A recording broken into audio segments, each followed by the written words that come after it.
j'ai trouvé par le magazine Madines qui avait publié en 2014 une statistique concernant les études en ligne avant la COVID. En fait, Madines, c'est un magazine français pour l'entrepreneuriat et pour l'innovation.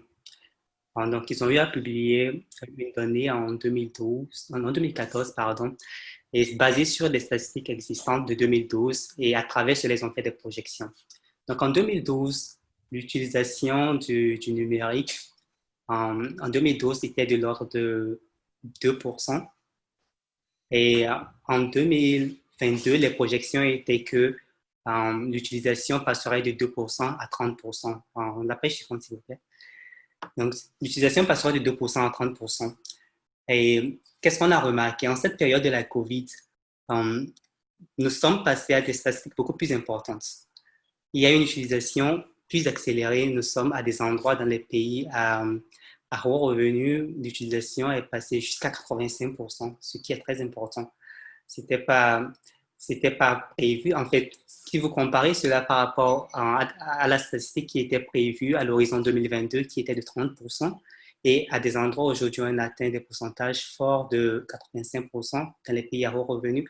Vous voyez que c'est vraiment très vite parti, ça a explosé en quelque sorte.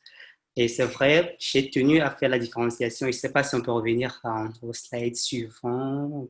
Non, au slide précédent, s'il vous plaît. Parce que là, j'aurais aimé vous montrer à travers la statistique pour vous montrer un peu le déphasage qu'il y a eu dans les pays à haut niveau et les pays à haut revenu et les pays à faible revenu. En fait, les pays à faible revenu, on remarque un pourcentage d'utilisation du numérique d'à peu près 50%. On dit que c'est moins de 50%. Il n'y a pas un chiffre exact. Mais dans les pays à haut revenu, c'est là que la statistique est importante, assez importante par rapport à la prévision qui a été faite par rapport à l'horizon 2022. Nous sommes à des statistiques importantes de 85%. Et là, c'est vraiment gigantesque. C'est en cela que je parlais du Big Bang de l'accélération numérique. Donc, encore une fois, ce n'est pas que le numérique, ça s'utilisait par avant, ça s'utilisait bien sûr, mais juste qu'en fait, quand cette période de la COVID, personne ne s'y attendait, nous sommes passés à des statistiques beaucoup plus importantes.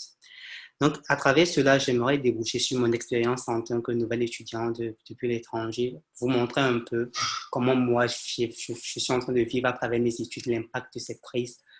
Et en cela, si on peut passer à la page suivante, s'il vous plaît. Et là, c'est vrai, bien vrai, il y a une utilisation plus importante des plateformes de communication en ligne. D'autres parleront de Microsoft Teams. Il y a aussi Zoom. Donc, principalement, moi, parce que je suis en train de parler de ce par quoi moi j'ai été affecté, en fait.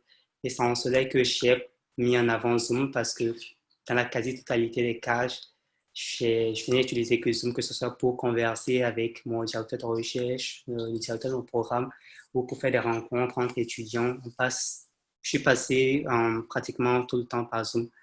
Et c'est vrai, si avant, sur une échelle de 0 à 10, si c'est que j'utilisais Zoom 2 fois sur 10, je ne savais même pas les fonctionnalités, je ne savais pas comment ça s'utilisait. Il fallait que je fasse un peu de recherche sur YouTube et que je demande des collègues. Aujourd'hui, je suis passé presque d'une utilisation de 2 sur 10 à une utilisation presque de 8 sur 10. Slide suivant, s'il vous plaît, parce que j'aimerais introduire la distance, en fait, l'aspect de la distance. La distance, encore une fois, ce que nous permet de faire la technologie numérique, elle nous permet de faire beaucoup de choses parce qu'aujourd'hui, je suis à près de 10 000 km de Montréal. Pourtant, je peux toujours faire mes études, je peux toujours continuer ma recherche.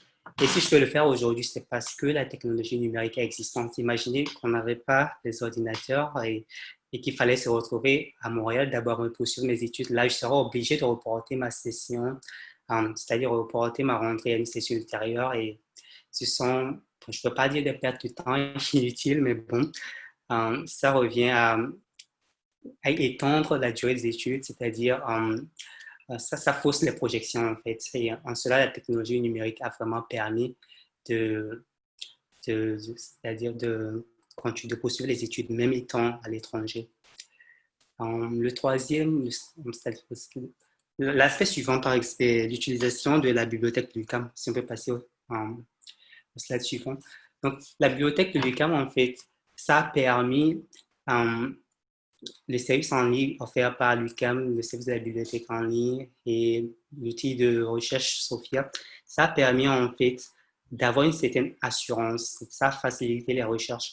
Donc aujourd'hui, il suffit juste, tu tapes le nom du livre et tu as tout ce que tu veux. Tu peux voir les articles, tu peux voir, tu peux parcourir les ouvrages. Et bon, le challenge à ce niveau, c'est le fait que toute la documentation n'est pas disponible en contenu numérisé. Il n'y a pas tous les livres qui sont en fait accessibles par cette plateforme. Il faudrait se rendre peut-être de façon physique pour pouvoir parcourir ces livres. Mais bon, de façon générale, ça a quand même permis de faire une certaine avancée parce que même des fois, quand tu cherches un ouvrage en ligne et que tu ne trouves pas, c'est vrai, le premier réflexe serait de passer par la bibliothèque UQAM. Mais quand tu passes souvent par la bibliothèque, ça te donne, tu as souvent les réponses que tu veux, tu trouves souvent les ouvrages ou bien les articles. Dans très peu de cas, les articles ne sont pas trouvables, mais dans la majeure partie des cas, les articles sont accessibles. Et en cela, la disponibilité de ce service en ligne est encore favorisée une fois par l'existence de la technologie numérique parce que c'est ça qui nous permet d'avoir accès en ligne à cette bibliothèque. Ce n'est pas que ça ne suffisait pas avant, mais aujourd'hui, on remarquera que du fait que les étudiants ne peuvent pas se rendre en présentiel dans la bibliothèque de façon physique. Et là, utiliser cette bibliothèque avec son ordinateur, avoir accès à la bibliothèque, c'est de bonnes avancées qui ont été faites à ce niveau. Et quand on regarde, par exemple, dans d'autres universités, parce qu'à ce niveau, il y a un problème qui se pose. Il y a des universités, des établissements qui ne s'étaient pas préparés à cette explosion, ce que j'appelle le Big Bang du numérique. Il y a des établissements qui n'étaient pas préparés à cela. Et qu'est-ce qu'on a remarqué? Les plateformes étaient envahies, c'est-à-dire les plateformes en ce moment sont envahies et ça cause un problème du maintien de l'infrastructure du numérique encore parce que les plateformes qui au départ n'étaient pas préparées à supporter ce flux important d'accessibilité sont aujourd'hui en train de, c'est-à-dire on va vous dire qu'il y a un problème technique en tant qu'étudiant.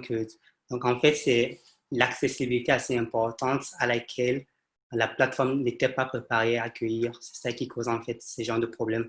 Et c'est ça qui nous fait remarquer l'existence de ce boom, de cette accélération numérique que j'appelle le Big Bang du numérique. Slide suivant, s'il vous plaît. Maintenant, j'aimerais beaucoup plus introduire les difficultés. Les difficultés sont majoritairement d'ordre psychologique. Premièrement, j'ai énoncé le stress. Le stress combiné. Pourquoi le stress combiné? C'est-à-dire une accumulation de stress. Il y a le stress lié aux études en ligne, il y a le stress lié à la démarche d'immigration pour l'obtention du permis d'études. Et il y a en dernière position, il y a le stress lié à l'incertitude pour un nouvel étudiant étranger, que je suis par exemple. Et je vais essayer d'éclaircir chaque stress, chacun des trois stress. En fait, le stress lié aux études en ligne, il s'agit d'une difficulté subjective en fait. Il s'agit on peut pas le percevoir, mais il est existant. Et c'est en cela que j'aime cette citation d'André Treiko, qui est un chercheur français. Il dit que la lecture sur écran est plus complexe car il faut en permanence réfléchir à une action. Et ça, c'est une vérité parce que si vous voyez, vous êtes sur un lien sur Internet et il faut cliquer sur un lien. Il faut penser à cliquer sur un lien. Il faut penser à cliquer ou pas sur ce lien. Donc, ça fait réfléchir. Et ça, c'est une action à laquelle on réfléchit avant de l'entreprendre. Vous êtes par exemple sur Word parce qu'on dirait que je reviens à parce que si je dis que nous sommes sur un lien là, ça porte parce que là déjà on se retrouve dans une intention de recherche, ça apporte, ça amène, nous sommes déjà quelque part où il faut amener à faire fonctionner la réflexion. Mais si par exemple même sans Internet, je dois passer sur Word par exemple et qu'il faut passer d'une page à une autre, il faut encore réfléchir. on réfléchit, mais c'est parce que nous sommes habitués en fait à le faire assez souvent que ça devient assez automatique. Sinon, il faut en fait réfléchir pour passer d'une page à une autre. Donc, ça fait réfléchir. Et en cela, ça affecte la mémorisation. Mais on ne se rend pas compte, mais ça affecte la mémorisation. Donc, c'est là la difficulté que soulève André Tricot. Et moi, je trouve qu'il a bel et bien raison. Et ça, c'est pour tous les étudiants, que ce soit, c'est-à-dire que tu sois à Montréal, que tu sois à l'étranger. Actuellement, cette difficulté parce que tous les étudiants utilisent Internet, utilisent leur ordinateur pour avoir accès à des contenus. Donc, sur ce plan, cette difficulté, ce stress lié aux études en ligne, ça, c'est pour tous les étudiants. Donc, le second stress qui est lié en fait à la démarche d'immigration pour l'obtention du permis d'études, ça, c'est un stress majoritairement pour les étudiants qui se trouvent à l'étranger et qui veulent venir à Montréal.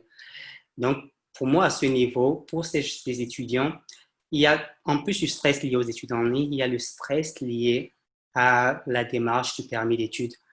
Alors, il faut se demander quand est-ce que mon permis d'études va sortir. Le mien n'est toujours pas encore sorti, mais j'espère bien. Donc, il faut se demander quand est-ce que mon permis d'études, quand est-ce que j'obtiendrai la lettre d'introduction et quand est-ce que je pourrai voyager. Est-ce que tous mes papiers sont au complet? Donc, tout ça, c'est un stress additionnel à côté du stress que l'on a pour ces études. Maintenant, le troisième stress qui concerne beaucoup plus les nouveaux étudiants. Par exemple, moi, je suis un nouvel étudiant et pour les nouveaux étudiants, il y a les deux premiers stress. En plus, les deux premiers stress, il y a le stress lié à l'incertitude. C'est-à-dire, je ne suis jamais allé à Montréal, donc je me demande qu'est-ce qui m'attend là-bas. Je me demande le logement, les déplacements, comment manager tout ça. Donc, il y a cet ensemble de stress, c'est ça, l'accumulation de cet ensemble de stress. C'est ça que j'appelle en fait le stress combiné. Et c'est la première difficulté. Maintenant, l'autre difficulté qui est, sans cela, si on peut passer à la page suivante, l'autre difficulté qui est la difficulté liée au décalage horaire. Ça, c'est une difficulté, si on peut dire, difficulté fonctionnelle, parce que là, ça affecte directement la recherche. Si par exemple, le décalage horaire d'abord entre Montréal et Dubaï, ici, c'est 9 heures de temps. Vous êtes à GMT-5 à Montréal. Avant, c'était GMT-4, 8 heures de temps de différence. Maintenant, c'est encore beaucoup plus important, 9 heures de temps de différence. Et la difficulté qui se trouve à ce niveau, c'est que si, par exemple, je veux faire un rendez-vous avec mon directeur de recherche à 8 heures de Montréal, donc je suis obligé d'attendre à 17 heures de Dubaï. Donc, c'est une difficulté réelle. Par exemple, tous les rendez-vous qui sont après 15 heures de Montréal, il me serait difficile, moi, de pouvoir assister à ces rendez-vous parce que je serais au-delà de 0 heure. Vous comprenez? En fait, j'ai même été obligé, en raison de cette difficulté, de, de, euh, de reporter l'un de mes cours à une session ultérieure. Quand à Montréal, vous étiez à GMT-4, 8 heures de temps de différence, donc le cours devrait se donner à 18 heures de Montréal. Donc à 18 heures de Montréal, chez moi, il est 2 heures du matin à l'époque. Actuellement, s'il est 18 heures à Montréal, il est 3 heures du matin. Donc je ne pouvais pas prendre ce cours, même si j'essayais, je pourrais peut-être, si au cas où le cours était en asynchrone, non, si c'était en asynchrone, c'était possible en fait. Mais si c'était en synchrone, là, je serais obligé je pourrais manquer ces rendez-vous. Donc, j'étais obligé de reporter le cours à une session ultérieure. Donc, la troisième difficulté, bon, ça concerne un peu plus, si on peut passer à la page suivante, s'il vous plaît. La troisième difficulté, ça concerne un peu plus l'impact sur les planifications. Mon domaine de recherche, par exemple, c'est l'aviation. Et mon domaine d'études, de recherche, de travail, ça concerne un peu plus l'aviation. En ce moment, il y a une échelle de recrutement au niveau de l'aviation. Nous savons tous l'impact que la COVID a eu sur le transport aérien. Et avant-hier, je crois le 4, j'ai suivi le professeur Ibrahimi quand il parlait de l'impact de la crise. Le professeur Ibrahimi, qui est d'ailleurs le directeur de l'Observation internationale de l'aéronautique et de l'aviation civile, il parlait de l'impact que la crise a eu sur l'aviation. Et Il a beaucoup plus évoqué, j'ai remarqué l'impact sur les axes de recherche. Parce qu'avant, les recherches portaient sur les interactions, les machines, les collaborations, pilote, contrôleur aérien, le facteur humain. Mais aujourd'hui, on remarque que les pilotes, il y a beaucoup de licenciés, ils sont à la maison. Euh, il y a aussi un problème de sécurité qui se pose parce que les pilotes qui sont longtemps restés en dehors du cockpit, les faire revenir directement dans le cockpit, ça cause un problème de sécurité. Et en cela, il avait eu évoqué la catastrophe de Pia, qui est, je crois, au Pakistan, la catastrophe de Pia qui a eu lieu au Pakistan, je crois, en début d'année. Donc, le domaine est vraiment affecté.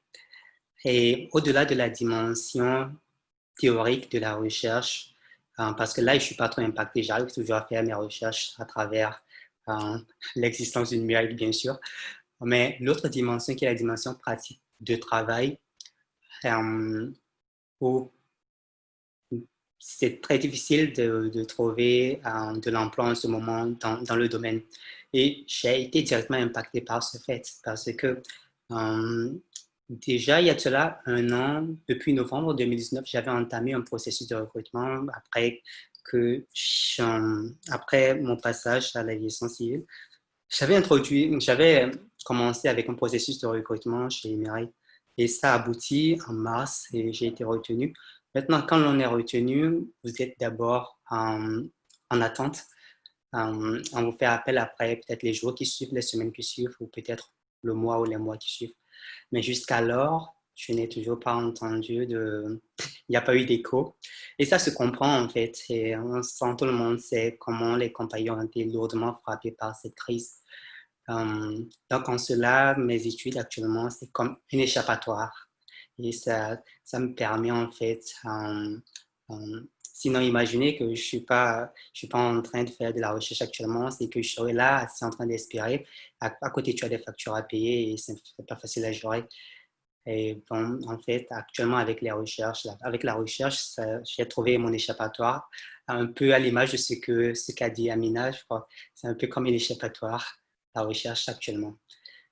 Voilà un peu ce que je peux dire sur le plan, comment j'ai été impacté par cette crise.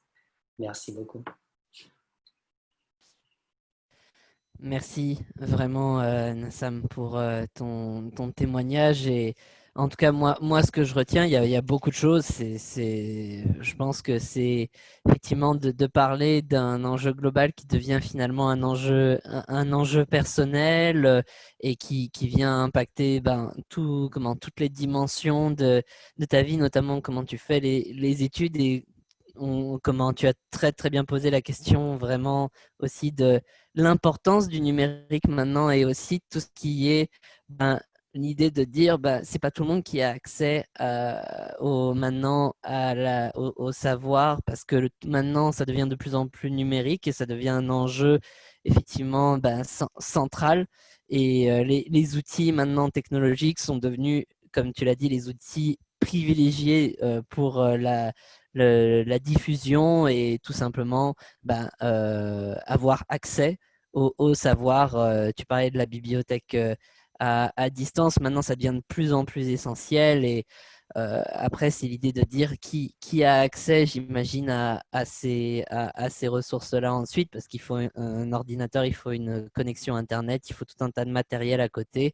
Mais l'idée de la numérisation, je pense, est comme outil privilégié pour les universités. Ça, je pense que tu l'as très bien posé. Comme tu le disais, le Big Bang, le boom du numérique. Et bon, c'est sûr que c'est des bons outils, mais après, tu as parlé effectivement des conséquences de tout ce que cela apporte au niveau de stress numérique en soi pour les études, de l'incertitude notamment par rapport à des démarches qui déjà sont compliquées de base, comme les démarches d'immigration ou en tout cas les démarches de déménagement dans un nouveau pays qui rendent le tout incertain. Le tout, en plus, dans un des domaines d'études qui est sûrement très, très impacté, l'aviation, et qui rajoute encore là tout un tas de points d'interrogation, ce qui fait que, oui, tout ça est un enjeu de se dire, la recherche devient le havre de paix, ou en tout cas le mur porteur d'un, comment, ben voilà, de la vie d'un étudiant aujourd'hui. Et sur ce, je vais laisser notre troisième invité, et non des moindres, Sylvie Roy, enchaîner et nous faire une autre présentation qui, je pense, sera très, très complémentaire par rapport à ce que l'on vient de dire. Oui. OK, j'ai- j'attends le. Est-ce que vous m'entendez? OK, le PowerPoint. Ça arrive.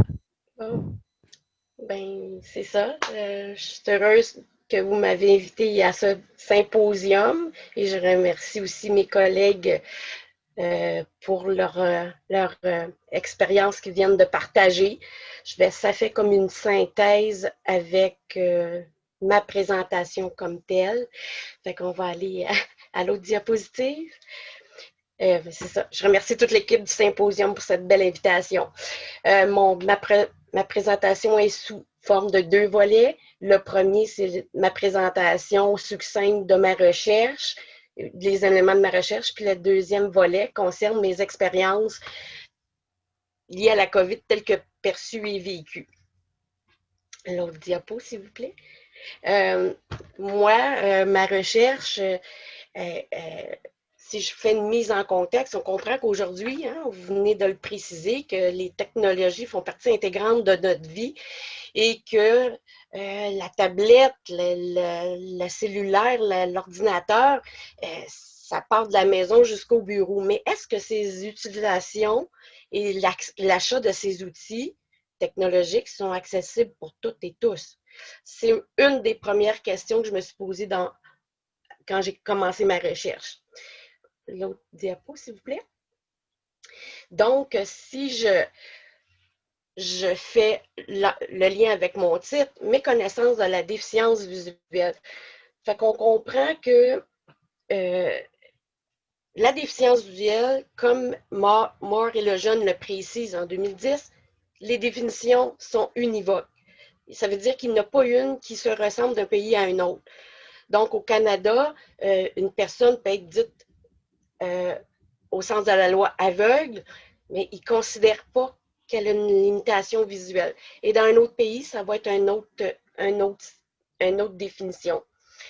Si je regarde ce que je viens de vous dire, l'Office de la langue française précise que, là je vous le paraphrase, qu'une personne qui vit avec une déficience visuelle, eux, c'est le terme générique qu'ils emploient partout. Et ils ne se préoccupent pas, excusez le mot, ils font un ensemble global de toutes les possibilités de mal voir, je vais dire. Excusez, je cherche mes mots. L'autre diapositive, s'il vous plaît. On peut enchaîner. Fait que quelques statistiques. Ben là, comme mes collègues auparavant l'ont précisé, les technologies sont importantes. Donc, l'Association des optométristes du Québec le précise que 80% de l'information passe par la vue. Mais c'est la vue, comme on vient de le voir dans la déficience visuelle, elle n'est pas pareille pour une personne à une autre. Par exemple, en 2014, l'Organisation mondiale de la santé précisait qu'il y a près de 248 millions de personnes qui vivent avec une basse vision. Et qu'est-ce que ça signifie, une basse vision? Parce que on se rappelle que la déficience visuelle, c'est toutes les difficultés visuelles dans un seul mouvement. Et l'Union mondiale c'est ça, l'Organisation mondiale de la santé le précise qu'il y a 2 pôles. Il y a le pôle de la basse vision, qui a 3 niveaux, léger, modéré et grave, et il y a le pôle de la cécité, qui veut dire quasi non-voyant et non-voyant total. Donc, comment s'y retrouver dans tous ces niveaux de basse vision? si je le résume vite, parce que vous avez un beau lien que je vous présente ici, sur le site de l'INLB, qui présente bien ce tableau-là de les 3 fonctions de base vision et celle de la cécité. Donc, en quelques clics, la base vision légère, c'est une personne qui va faire un examen visuel de routine et tout est parfait. Elle n'a pas besoin de lentilles correctrices. Le deuxième niveau, c'est la personne qui a besoin, suite à un examen, qui a besoin de verres correcteurs pour sa vue. Et le troisième niveau, dont celui je m'intéresse, parce que moi-même j'en fais partie, la personne, peu importe l'évaluation visuelle qu'elle fait pour son champ visuel ou son acuité visuelle, elle ne peut pas avoir aucun type de lentille qui peut corriger ou améliorer sa vue. Par exemple, les lunettes que je porte, c'est des lunettes protectrices pour les rayons du soleil, la luminosité, mais en rien, elles me permettent de faire une lecture. Donc, les personnes dans cette catégorie-là sont intégrées dans le pôle de la cécité qui fait partie de la déficience visuelle qui est utilisée comme terme générique et on s'y perd. L'autre diapositive, s'il vous plaît. Mais il faut prendre en considération aussi que, comme ici, l'Institut de la statistique du Québec le précise, la population québécoise est vieillissante. Ils disent que d'ici 2006, excusez, je mange mes mots, que depuis 2016, il y avait 1,5 million personnes qui faisaient partie de la population vieillissante. Et qu'en 2066, nous allons atteindre un taux de 2 700 000. Puis vous avez aussi un lien qui est très intéressant là, qui vous permet de consulter les différents tableaux puis les autres catégories d'âge, parce qu'ici on parlait des 65 ans et plus. Moi, dans ma recherche, ce que j'ai constaté, c'est que au-delà du vieillissement de la population, les services et les programmes en santé visuelle vont augmenter parce que les effets de la technologie aussi amenuisent la qualité de la vue de toutes les personnes, et ce, de tout âge. L'autre diapositive, s'il vous plaît. Et ce que la COVID-19 a permis aux personnes en situation de handicap d'être reconnues dans leurs besoins. Avec la loi C20 qui nous permettait d'accéder à un soutien financier pour nous aider à compenser les frais que la COVID-19 entraîne. Et à partir de cette information-là, j'ai constaté, quand j'ai eu un papier du gouvernement du Canada, que c'était inscrit à l'arrière comme quoi que les personnes en situation de handicap, exemple aveugles au sens de la loi, pouvaient recevoir des copies en gros caractères, audio ou en format braille pour faciliter leur lecture. Oh, et quand je suis allée voir sur le site par lui-même, il y a une vidéo qui vous explique exactement ce que je viens d'illustrer comme caractéristique de la base vision. Et pourquoi que nous sommes devenus légalement des personnes aveugles, même si on a notre résidu visuel. L'autre diapositive, s'il vous plaît. Et c'est ce qui nous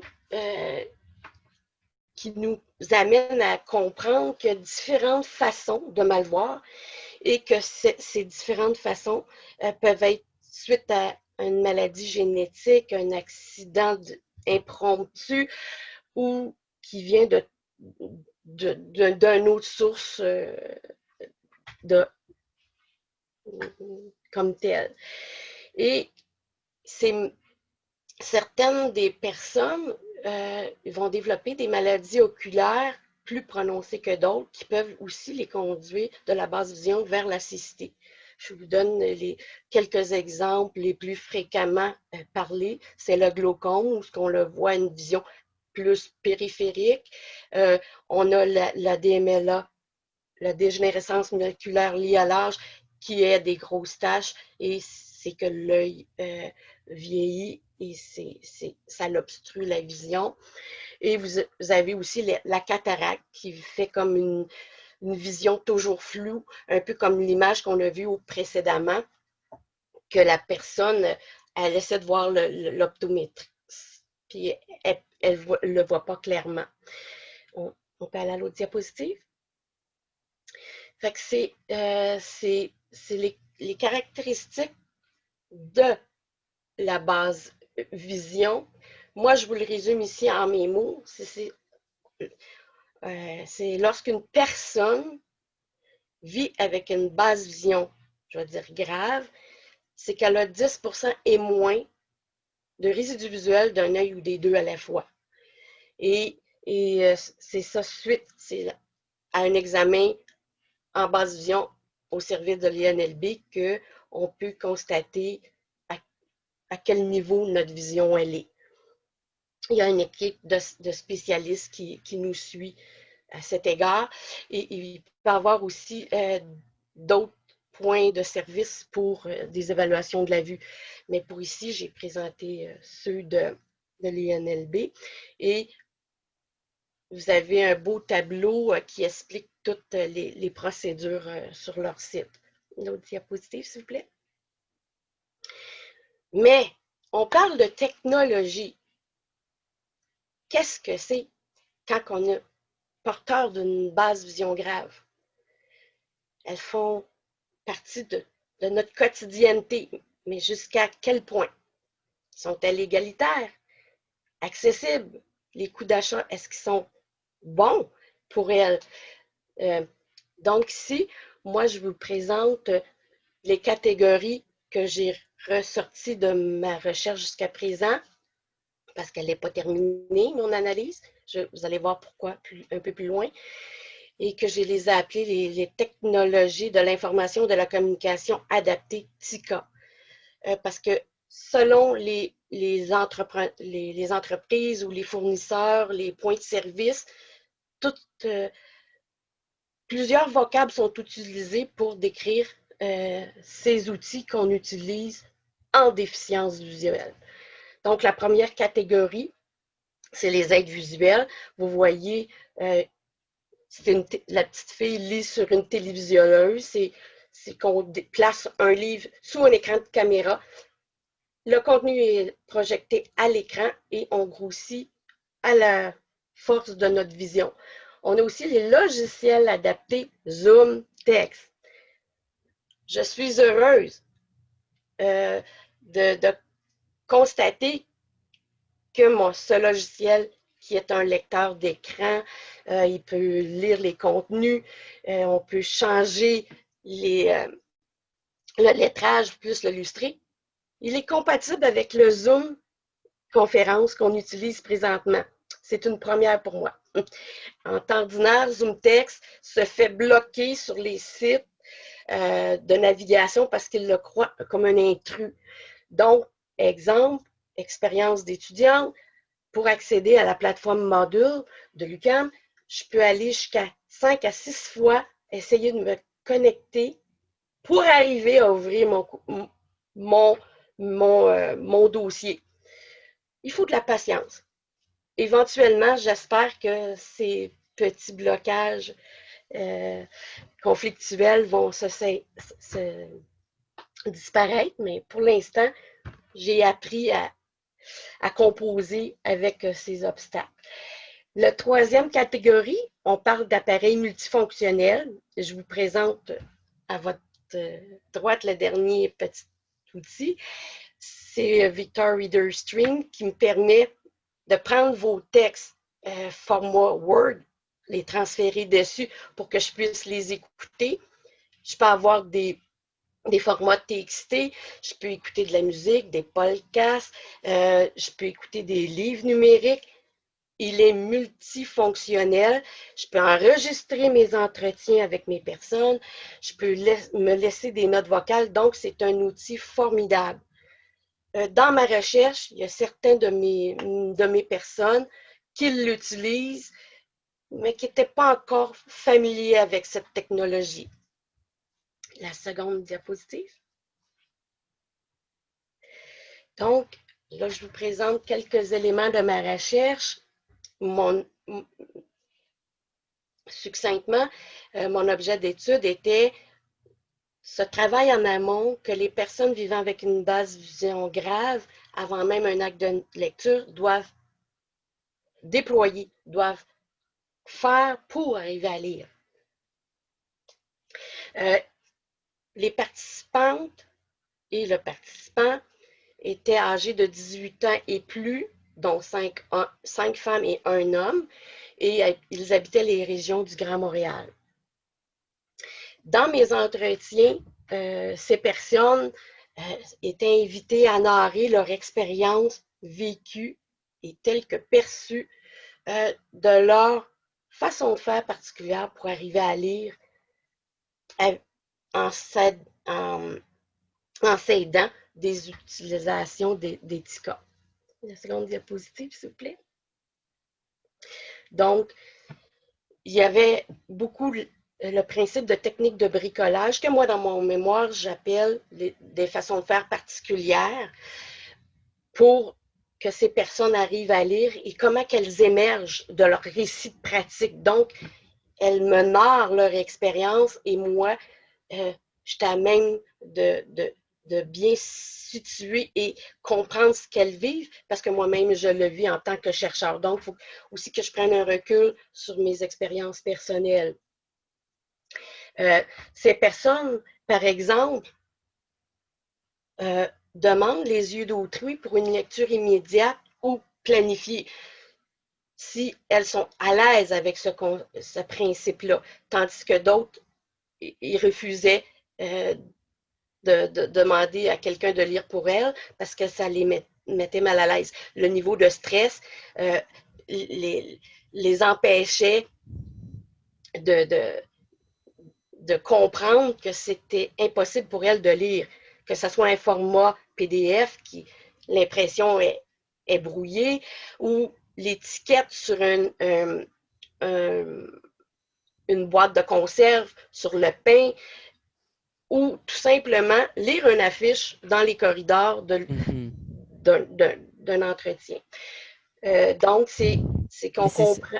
Pardon, mais en fait, c'est ça, et je me pose la question, effectivement, c'est vrai que ça fait émerger une question ici, c'est est-ce que, par exemple, ça peut même être une question générale, en une anecdote, c'est comment que vous feriez comprendre maintenant, en faisant des cours en ligne, quelle est la réalité étudiante en tant, disons, qu'étudiant-chercheur, qu'étudiant étranger, ou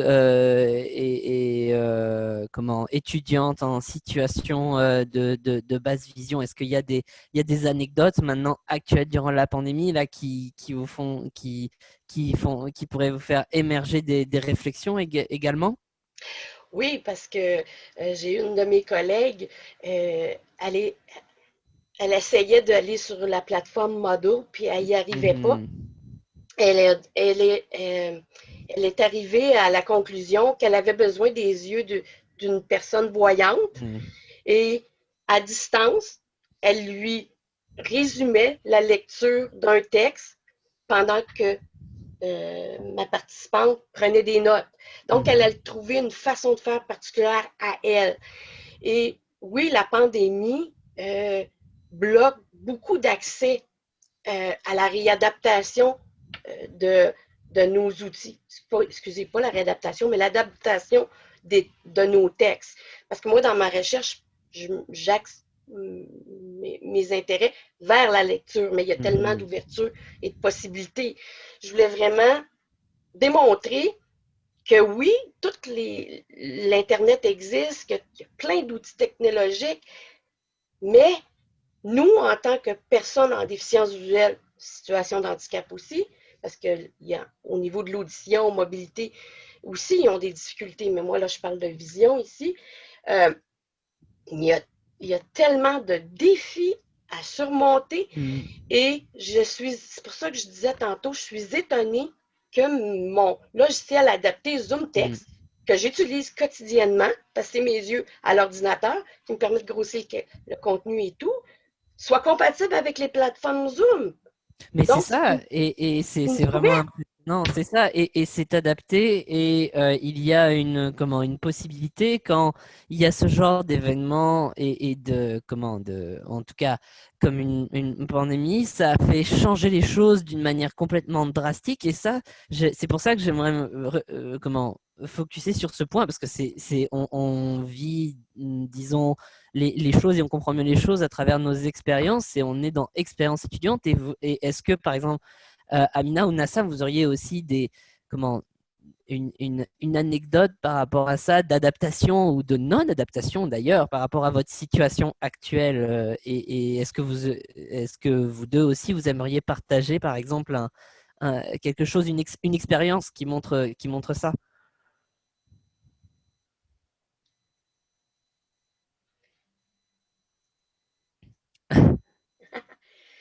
Mais c'est. Ah, je crois qu'il y a Amina, mais on t'entend pas.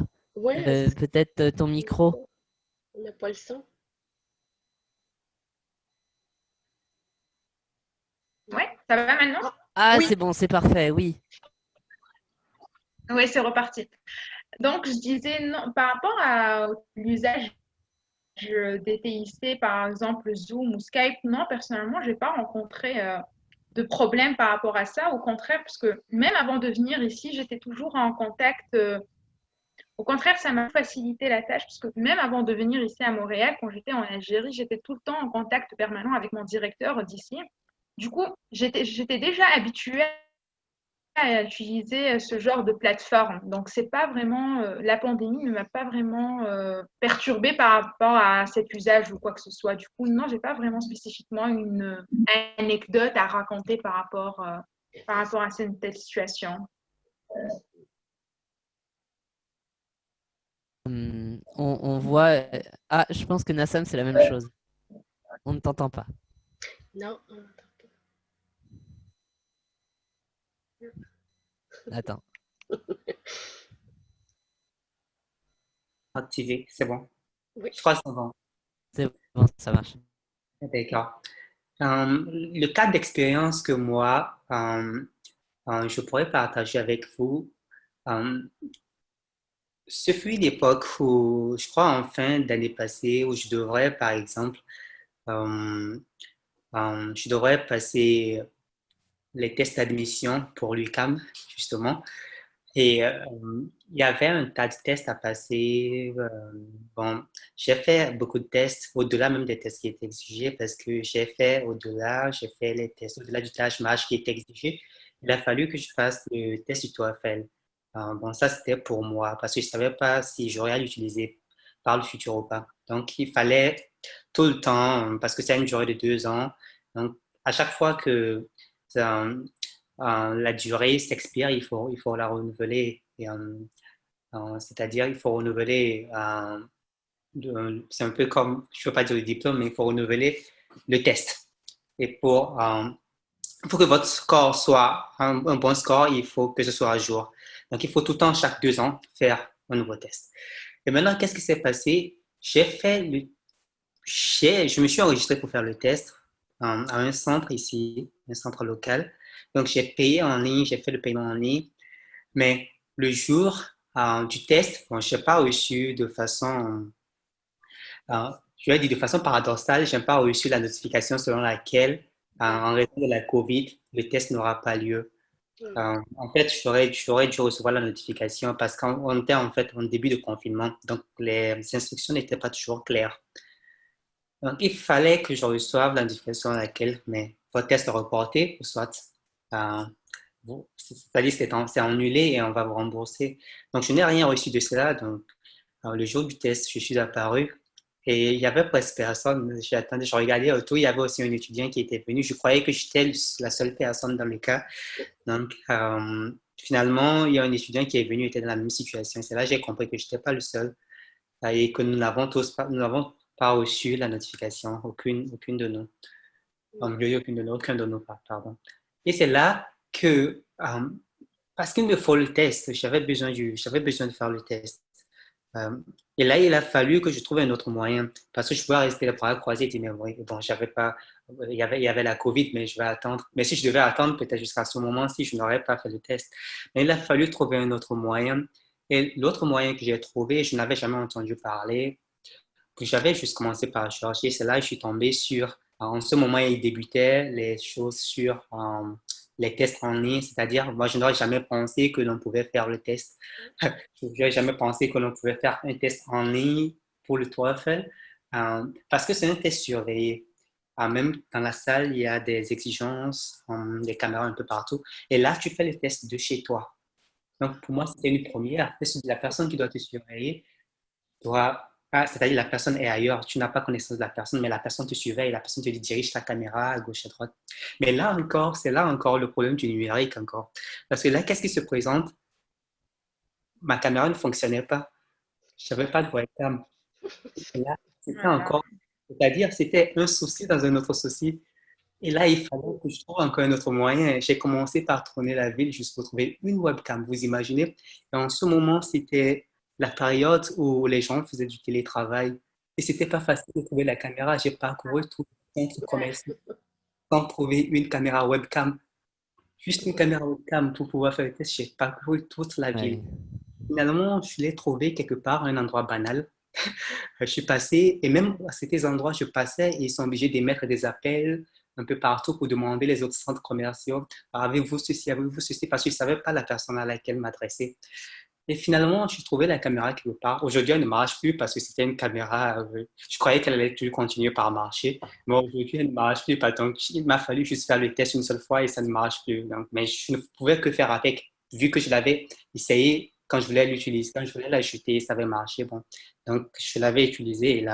Et là, pour mes cours, je voulais encore utiliser cette même caméra et ça ne marche pas encore. Il fallait encore trouver une autre caméra. Donc, si par exemple aujourd'hui, il y a de cela à peu près une semaine, je me suis trouvé une autre webcam. Si je ne l'avais pas trouvée, je serais obligé, parce qu'il a fallu m'adapter encore une fois avec mon directeur de recherche. Qu'est-ce que je faisais? Je serais obligé de me connecter avec mon portable et avec mon ordinateur. Et qu'est-ce que je fais pour l'ordinateur? Parce que quand il y aura un contenu à partager, il faut que le contenu me soit facilement accessible. Donc, j'ai besoin d'avoir accès directement, d'avoir accès au lien. Donc, si je suis avec mon directeur de recherche qui veut me montrer quelque chose sur écran, ce ne serait pas facile supportable. Donc là, j'ai besoin de mon écran d'ordinateur. Donc là, j'ouvre l'audio de l'ordinateur, mais je n'ai pas de la caméra sur l'ordinateur, mais j'utilise la caméra du portable, mais je connecte les deux. Donc, c'est un truc, je n'ai jamais pensé à faire cela un jour, mais il a fallu que je m'adapte, que je trouve un moyen de le faire. Donc, je me connecte, je suis la même personne, mais je me connecte deux fois. Donc, si par exemple, je n'avais pas trouvé un moyen aujourd'hui, vous m'aurez vu doublement. Donc, après avoir trouvé, bon, c'est ainsi que les jours qui ont suivi, juste la semaine passée, j'ai trouvé la webcam et c'est avec ça que je suis arrivé à me connecter. Et voilà un peu ce qui s'est passé. C'est-à-dire, ce sont des situations sur des situations qui se déroulent et tu es obligé de t'adapter. Oui. Au fur et à mesure que tu t'adaptes. Mais c'est ça. On ne peut pas croiser les bras, dire que, bon, vu que ceci, vu qu'il y a la crise, vu que ça ne marche pas, je pourrais ne pas faire le test, mais j'ai trouvé un moyen de faire le test. Et là, au fur et à mesure, nous trouvons des moyens pour nous adapter. Et c'est un peu comme ça marche. Voilà un peu une expérience que j'ai vécue et que j'ai aimé partager avec vous. Je pense que c'est vraiment intéressant parce que ça montre aussi que l'on n'est pas forcément tous égaux dans la manière de pouvoir accéder aux ressources ensuite. Et c'est pour ça que je me permets de tous vous relancer également avec une question. Comment on peut faire en sorte, dans une situation où on est tous maintenant des étudiants à distance et que l'on fait nos cours et tout à distance, comment est-ce que la pandémie déjà peut être une occasion de de rendre ça plus égalitaire et également, comment on rend, et si oui ou non, comment on rend ça plus égalitaire et également selon vous et selon vos situations particulières, vous êtes dans des axes ou dans dans des situations où vous pouvez, comme vous l'avez dit, avoir des difficultés. Donc, effectivement, comment on fait face à ces inégalités selon vous en étant à distance? Si je peux continuer de tourner l'autre slide, je vais, je vais, je vais, je vais le préciser. Donc, Oui. ce que tu amènes, c'est un peu ce que mes participants et mon participant et ma participante me disaient. Ils empruntent des chemins différents pour arriver au même but commun que nous, que vous lire. Et dans le cas de la pandémie, eux, ils se sont retrouvés, parce que j'ai eu des courriels et des appels par après, à trouver d'autres façons de faire particulières pour arriver à lire les contenus. Donc, à quelque part, est-ce que c'est égalitaire? Les technologies, à mon sens, non, parce que nous, il faut toujours bricoler, trouver des façons à nous pour arriver à lire. Si notre logiciel rentre en conflit avec une plateforme Internet, ça nous rend ça plus difficile, moins accessible au même rythme que vous. Donc, je crois que la pandémie vient d'ouvrir de nouveaux horizons pour la voix étudiante, les voix étudiantes de tous les horizons, en étant sensibilisés aux besoins, ici que je défends, des personnes en déficience visuelle, qu'est-ce que c'est des technologies adaptées et quel coût que ça demande, quelle adaptation que ça demande. Donc, c'est un peu ça, c'est invisible. Et là, avec la pandémie, ça devient visible. Moi, j'ai à continuer des études. C'est certain que mes recherches vont être axées sur cette ouverture-là de technologies adaptées et les usages des plateformes de communication en général. Donc, je crois que il y a beaucoup de travail à faire encore. Il y a beaucoup de chemin à parcourir pour qu'on devienne toutes égalitaires dans les usages. Mais par contre, c'est déjà un début, là. Qu'est-ce qui arrive? Et pour faire une boucle avec ce que mes collègues ont dit précédemment, moi, j'ai participé au projet Reliance au service conseil de l'UQAM et ça me fait beaucoup de bien de comprendre que, en dépit de mon accident de travail qui est un traumatisme crânien cervical léger, mais qui ne m'aidait pas dans ma concentration et tout, la réadaptation qui a été suspendue et que ça a repris après un certain temps, mon fil conducteur restait beau parce que je voulais quand même rédiger mon mémoire. Et sans les technologies, sans le Zoom qu'on utilise aujourd'hui, j'aurais pas eu ce vent d'énergie pour rester toujours active malgré l'accident de travail que j'ai eu. Donc, je trouve ça intéressant d'avoir encore plus de symposiums, de séminaires comme vous venez de le présenter pour entendre les voix des personnes puis que les expériences qu'elles ont à partager, c'est pertinent. Autant comme mes collègues le précisaient, c'est à différents niveaux, dans différents pays. Comment qu'on fait pour que ça devienne accessible à tous? C'est C'est la question, et c'est ça. Et sans fin. Mais c'est sans fin et quelle que soit la situation, être étudiant ou étudiante, c'est effectivement difficile de porter la voix peut-être au-delà de comment en ligne. C'est pour ça que ce panel aussi s'appelle voix étudiante. Et je ne sais pas si Amina, sur la question, tu voulais rajouter quelque chose? Rajouter quelque chose par rapport au fait encore une fois, c'est vrai que cette pandémie aujourd'hui, ça a montré l'énorme inégalité qu'il y a, que ce soit déjà au sein des sociétés en soi ou bien entre les pays. Car, par exemple, je me dis une famille qui a 3, 4 enfants. Donc, aujourd'hui, on fait des études en ligne. Chaque enfant doit avoir son ordinateur pour pouvoir suivre son programme scolaire de la manière la plus normale possible. Mais est-ce qu'une famille qui gagne, on va dire, de justesse son salaire aura la possibilité d'offrir un ordinateur par exemple, ici, à Montréal, je me dis comment, au niveau des établissements, on peut faire un emprunt du matériel. Mais de là où je viens, par exemple, en Algérie, ils n'ont pas forcément cette possibilité-là.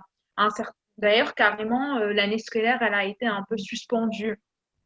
Et après, je me dis, c'est pas juste une question de logistique, il faut aussi payer la connexion. Mais après, l'environnement de travail, on n'habite pas tous dans on va dire, des apparts, des maisons individuelles, des villas. Parfois, les gens habitent dans des F2, des F3. Donc, avec ces enfants, les parents qui font du télétravail, puis les enfants qui suivent leurs cours à la maison, ça devient vraiment un environnement qui est très anxieux. Tu peux pas avancer dans tes études dans un tel environnement. C'est quasiment impossible. Et puis, les bibliothèques, ils sont fermées.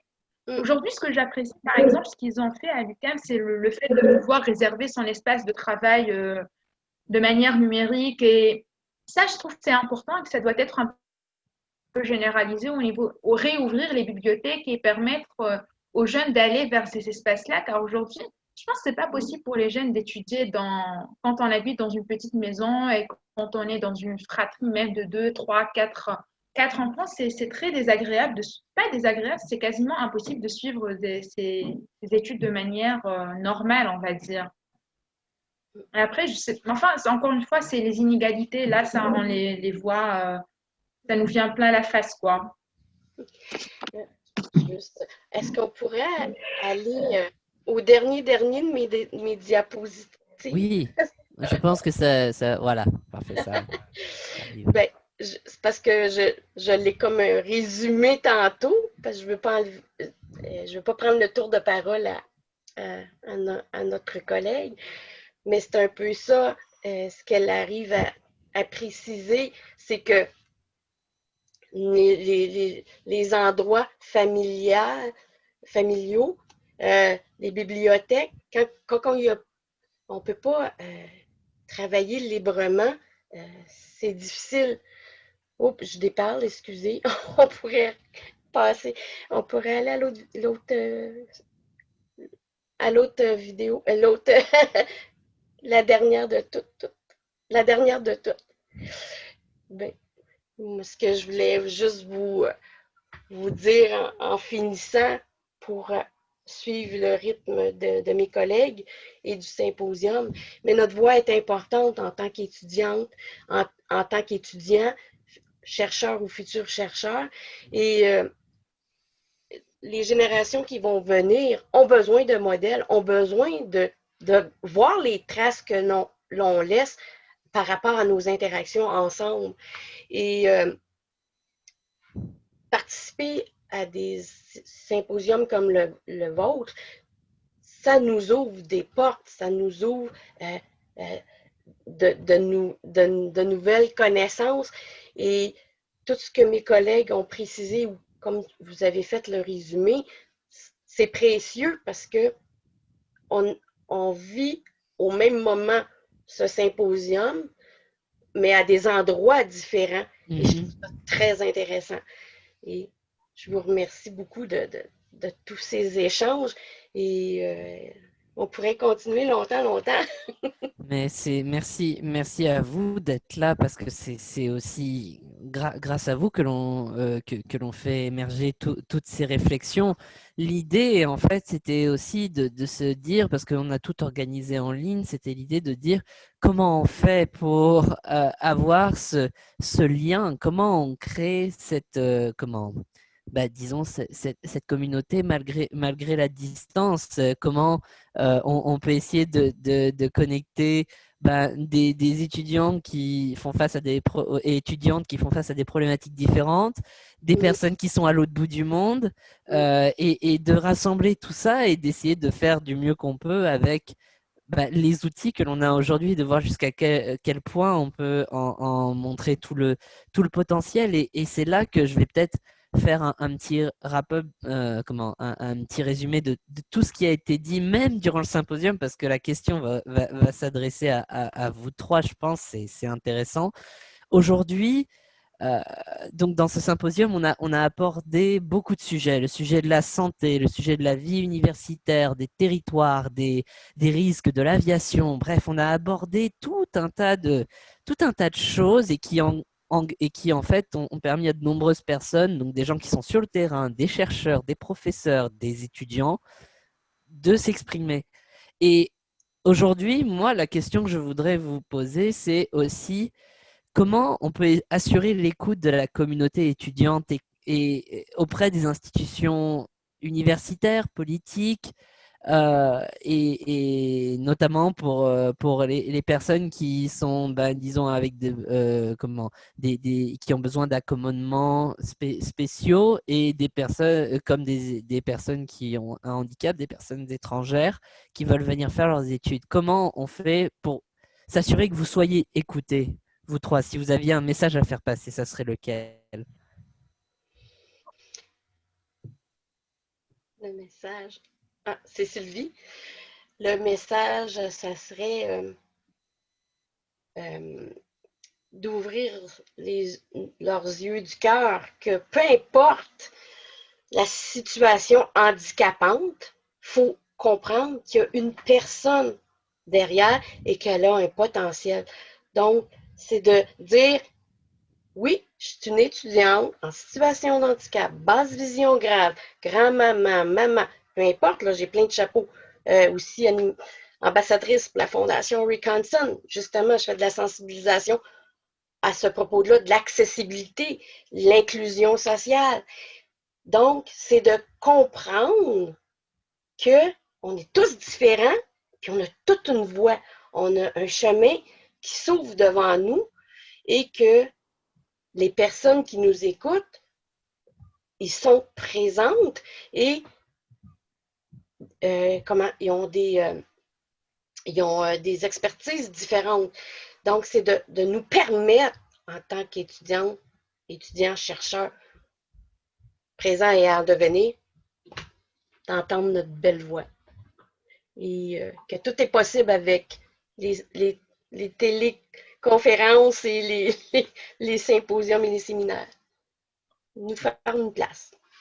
Moi, si je rajoute juste un truc pour rebondir ce que Sylvie vient de dire, c'est que je pense qu'il est important aujourd'hui d'aller de plus en plus encourager de telles initiatives, de telles rencontres en ligne, car ça permet à beaucoup on va dire, d'étudiants, de personnes de se reconnaître dans l'autre et de ne pas se sentir isolés, de ne pas se dire que je suis un peu une exception, que je suis seule dans cette situation, mais au contraire, on partage tous des aspects communs et ça permet un peu un certain réconfort de dire ah voilà, je suis pas la seule personne qui est stressée, je suis pas la seule personne qui est un peu déprimée. Nous avons tous des difficultés et un peu c'est ça, donner la parole de plus en plus et nous laisser nous exprimer pour pouvoir nous reconnaître. Et ça, c'est important pour ne pas vraiment, surtout avec maintenant l'arrivée de l'hiver, ça va être un peu plus dur. On va encore se sentir plus en isolation. Donc, c'est très important de pouvoir un peu échanger avec d'autres personnes. Voilà. Donc, je pense que c'est important d'encourager de telles initiatives. Là, j'aimerais intervenir sur la question, abordant la question précédente à laquelle j'avais justement pas répondu parce que je trouve un lien aux deux questions. La question de voix que tu viens de poser, la question d'inégalité que tu avais précédemment posée. Et à ce niveau, il y a vraiment une certaine inégalité. Pourquoi? Au niveau de l'accessibilité, bien sûr, parce que même durant ma présentation, il y avait un slide où j'essayais de montrer en fait, même pendant la COVID, où il y a eu une accélération numérique, ou bien une accélération de l'utilisation numérique, on retrouve qu'il y a un déphasage au niveau des pays à haut revenu, c'est-à-dire un déphasage entre les pays à haut revenu et les pays à faible revenu, c'est-à-dire les pays développés et les pays en voie de développement, les pays sous-développés. Et Et là, ça cause le problème de l'accessibilité. Euh, et pourquoi en fait, si j'avais essayé, pourquoi je rapporte le numérique à l'accès en ligne ou bien aux études en ligne? Parce que l'enseignement à distance, c'est l'intégration pédagogique du numérique au service des apprenants. Donc, c'est en cela, pour trouver cette mesure des études en ligne et tout, je suis passé, ou bien pour trouver comment les choses se passent à distance et tout, je suis passé par l'accessibilité numérique, par la mesure de l'accessibilité numérique. Sans cela, j'ai utilisé les statistiques de l'accessibilité numérique. Maintenant, euh, dans les pays sous-développés, par exemple, il y a un problème de préparation. C'est qu'il n'y a pas une transition qui a été faite. C'est-à-dire, dans les pays développés, ils avaient préparé cette transition. Il y avait déjà des recherches en cours sur l'utilisation du numérique et tout. Et ce qui a fait que euh, ça a permis d'accommoder ce flux massif. Hein. Ça fait que même quand je dis que les plateformes, vous imaginez, juste pour faire la comparaison, vous verrez, dans les pays à haut revenu, par exemple, ou dans des établissements, il y a des plateformes qui sont tellement boudées que ça bug, ça crache. Si par exemple, il y avait 10 000 étudiants qui ont accès à la plateforme, aujourd'hui, il y a 100 000 étudiants, mais la plateforme n'a pas été préparée à accueillir ce flux massif.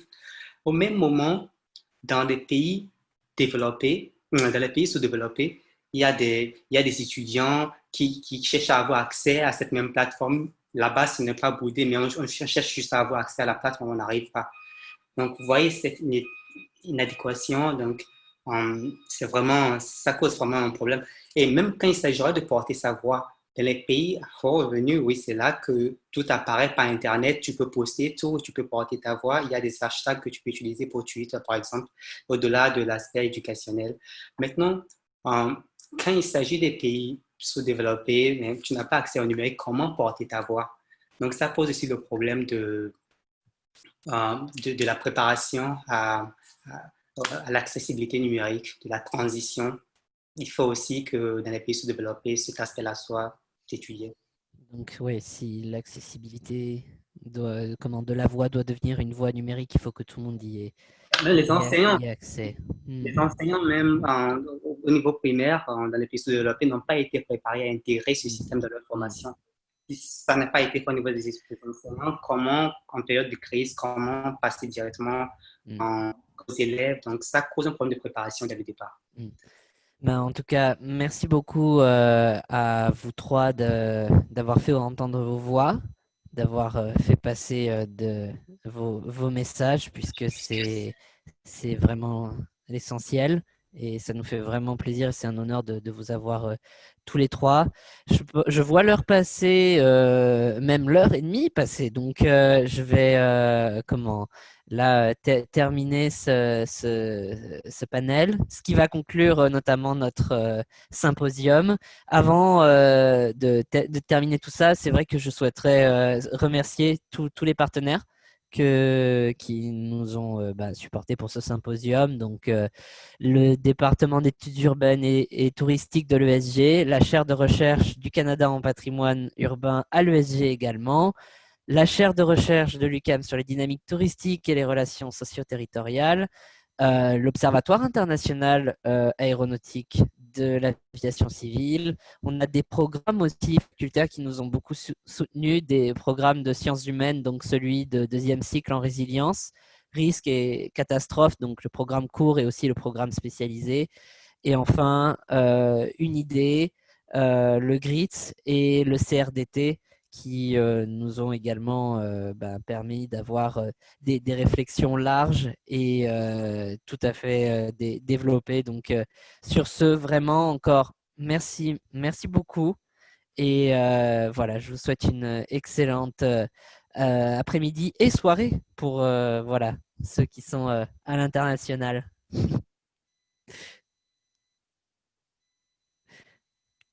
Au revoir, bonne soirée.